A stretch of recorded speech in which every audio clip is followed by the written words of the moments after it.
Evelyn avait 72 ans lorsque son propre fils l'a mis à la porte, et tout cela pour une simple raison, elle avait perdu son travail. Pas de cris, pas de larmes. Juste le bruit d'une porte qui se referma derrière elle. Calme, mais définitif. Elle ne fut pas claquée, ce n'était pas nécessaire. Car parfois, le silence peut briser un cœur plus sûrement que n'importe quel cri. Elle sortit avec une valise usée, la poignée si serrée qu'on aurait cru qu'elle y tenait toute sa vie. Peut-être était-ce son fils qu'elle y tenait encore.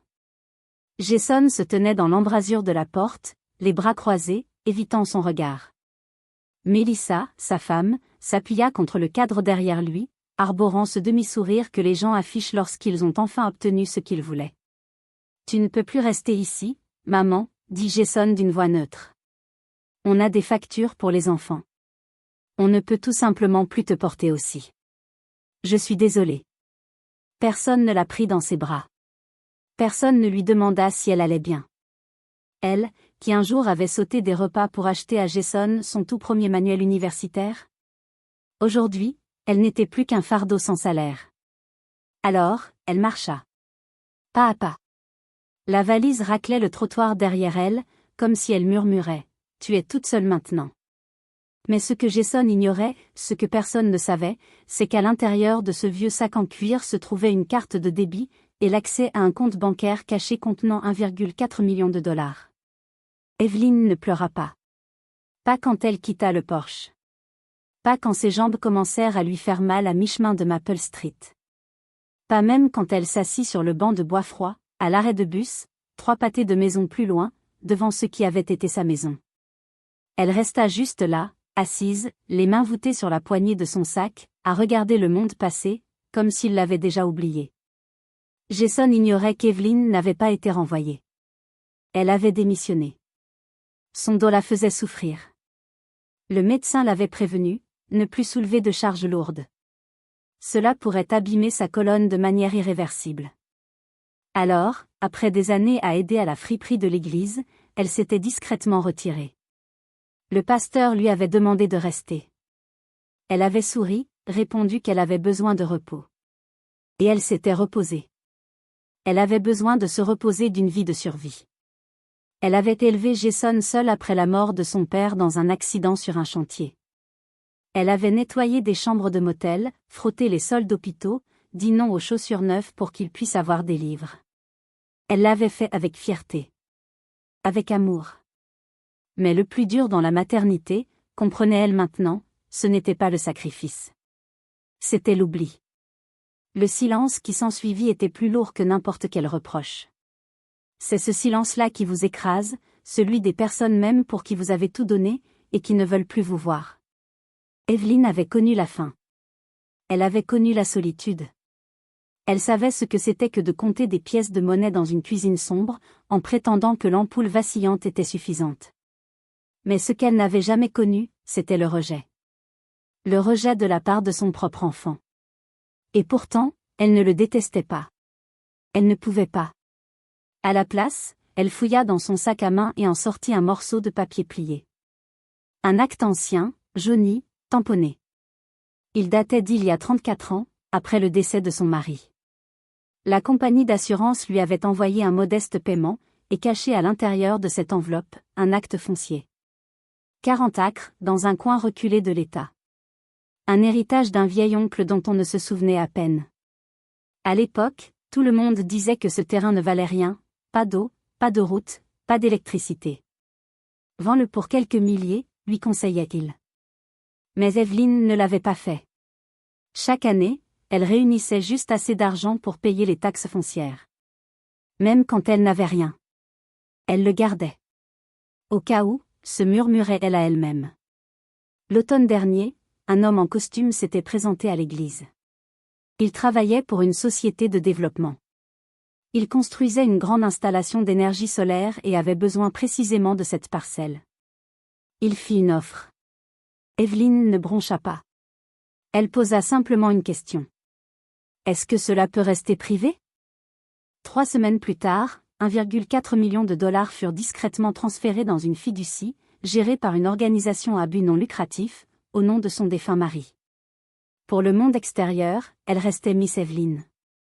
Avec ses chaussures confortables, son manteau d'occasion, son petit tablier qu'elle portait pour servir le café au brunch du dimanche.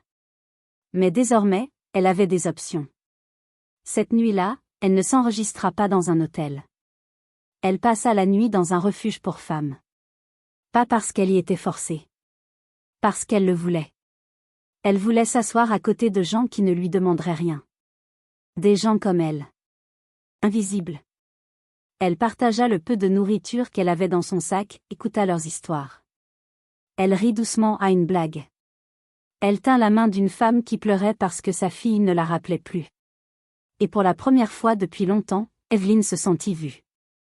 Le lendemain matin, elle visita un vieux cottage délabré à la périphérie de la ville.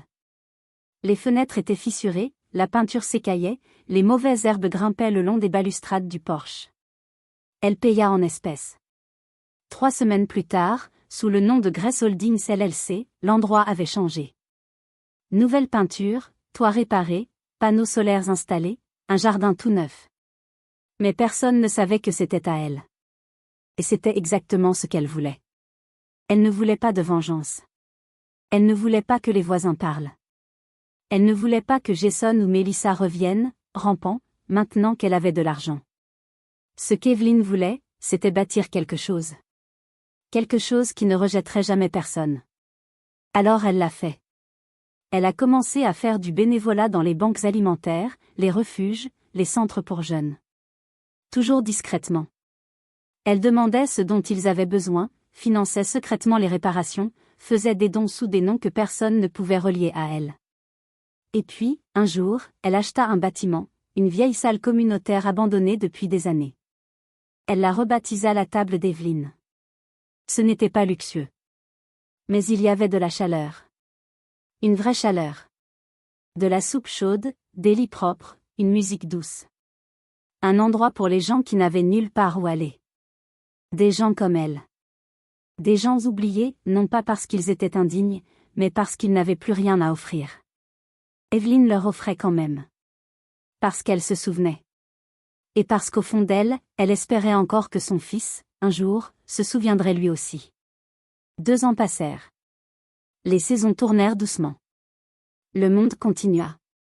Et Evelyn? Elle fleurit. En silence. La table d'Evelyn était devenue plus qu'un bâtiment. C'était un rythme. Un battement de cœur.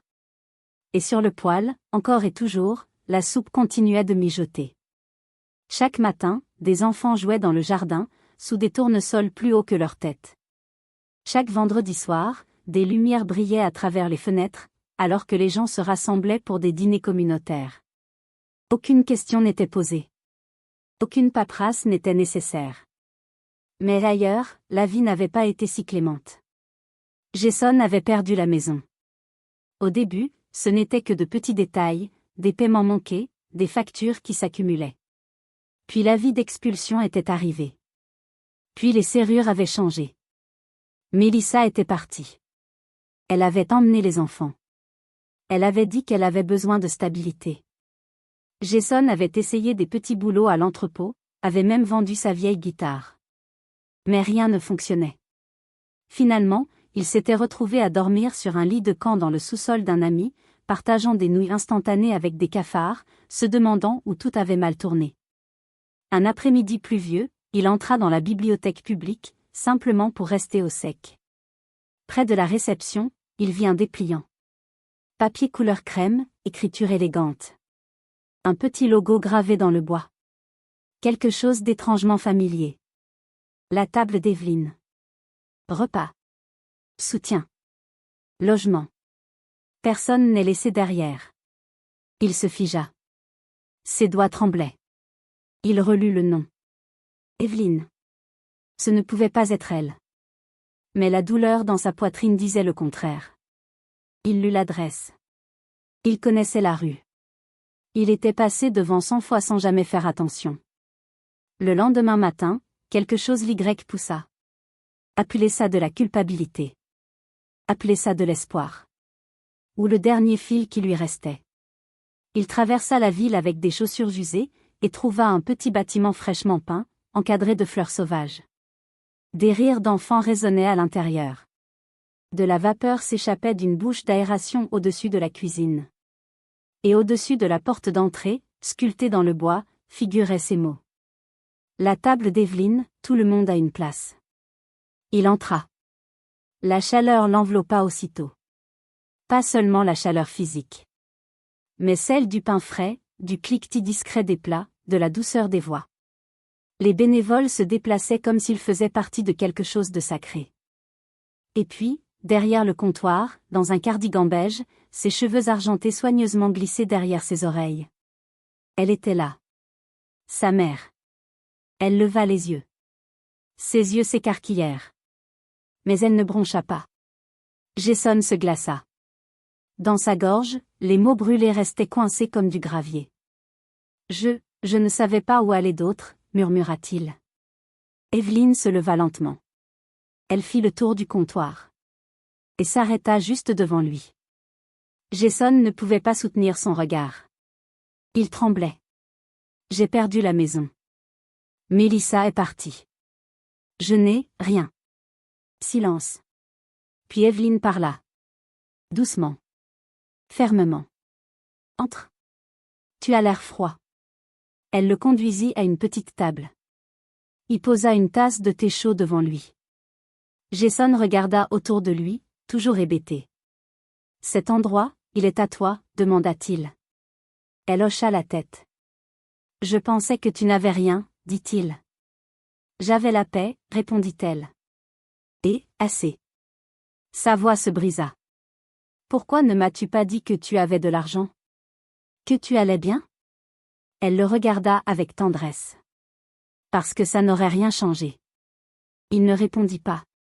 J'avais besoin de savoir, continua-t-elle, qui resterait à mes côtés quand je n'avais rien à donner. C'est comme ça que j'ai su à qui m'adresser. Tu as construit tout ça alors que j'ai été horrible avec toi, dit-il. Tu m'as fait confiance, et moi je t'ai mise à la porte. Evelyne tendit la main par-dessus la table et prit la sienne. Tu t'es oubliée, dit-elle. Mais ça ne veut pas dire que tu ne peux pas retrouver ton chemin. Et à ce moment-là, Jason pleura. Pas fort. Pas théâtralement. Juste un flot silencieux et continu. Un flot de honte, de gratitude, et du genre de pardon, qui donne l'impression de renaître. Le printemps arriva lentement, cette année-là. Une douce pluie, de nouvelles feuilles. Et quelque chose comme la guérison, fleurissant par petites touches silencieuses. Jason commença à faire du bénévolat à la table d'Evelyne. Il réparait des chaises cassées, triait des conserves, colmatait des fuites dans le toit. Il ne demandait rien. Il venait, chaque jour, comme s'il rattrapait toutes les fois où il n'était pas venu. Evelyne ne disait pas grand-chose. Elle n'en avait pas besoin. Chaque vendredi soir, ils s'asseyaient ensemble sur le porche, à regarder les enfants jouer dans le jardin. Pas de reproches. Pas de punition. Juste la paix, et les cadeaux du présent. Un de ces soirs, Evelyne lui tendit une enveloppe scellée. Jason la regarda, surpris. Il l'ouvrit. À l'intérieur se trouvaient deux choses. L'acte original de la maison qu'elle lui avait donné, des années plus tôt. Et le chèque annulé de la vente du terrain, joliment encadré. Il leva les yeux, sans voix. Tu ne me dois rien, dit Evelyne. Mais maintenant, tu sais ce qui arrive. Quand l'amour passe avant l'orgueil. Jason ne répondit pas. Il n'en avait pas besoin.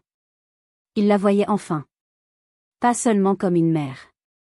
Ni comme celle qui lui préparait à manger ou veillait quand il avait de la fièvre. Mais comme une personne entière. Quelqu'un qui avait été brisé.